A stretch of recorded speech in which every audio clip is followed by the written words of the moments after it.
NATO to buy 1,000 Patriot missiles in face of Russia threat. Here's a summary of the article. NATO members in Europe have signed a contract for up to 1,000 Patriot missiles to bolster air defenses in the face of the threat from Russia, the alliance said Wednesday. NATO's procurement agency said the deal agreed upon by an initial group of countries including Germany, the Netherlands, Romania, and Spain would see Patriot missile production stepped up in Europe. Alliance chief Jens Stoltenberg welcomed the timely announcement to invest in up to 1,000 new Patriot air defense missiles to bolster the alliance's security. NATO allies including the United States and Germany have sent U.S.-made Patriot systems to Ukraine, where they have been used to shoot down attacks by Russia's hypersonic missiles.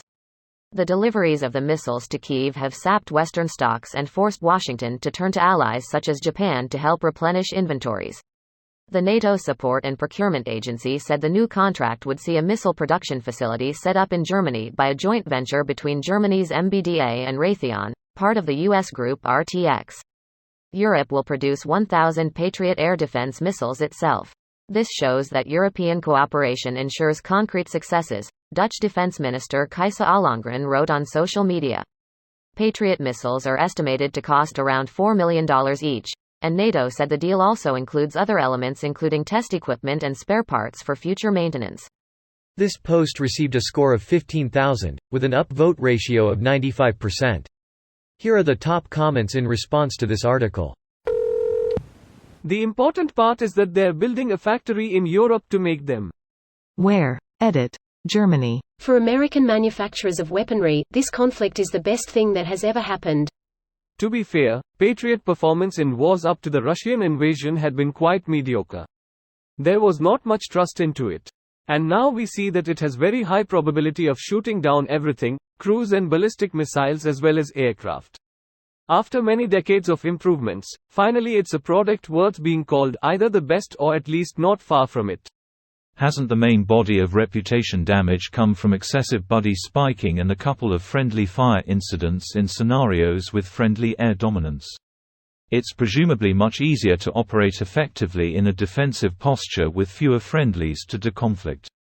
There was a big problem with clock drift in the Gulf War, where the missiles hadn't been tested with long uptimes, and after being on for a week or more they basically couldn't hit anything. Oh yeah, they used that as a case study in programming fundamentals at my uni. How could I have forgotten?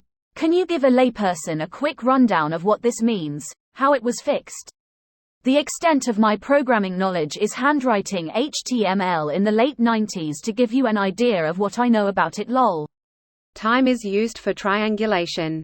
If the clock drifts, so do the coordinates provided by triangulation calculations. How would a clock drift?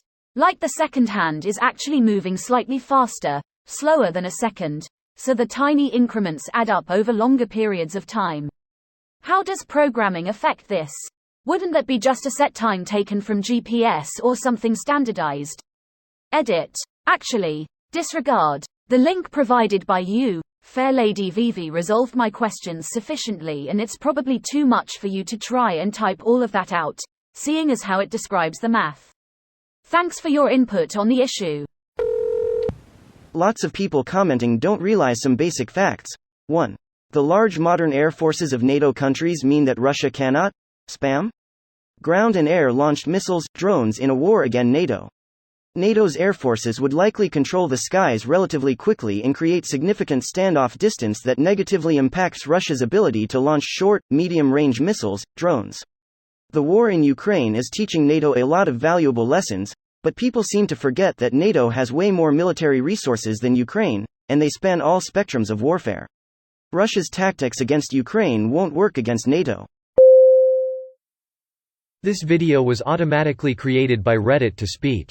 The article and comments in this video were selected from Reddit according to their upvotes, and any paraphrasing was performed by smmry.com, without any human intervention.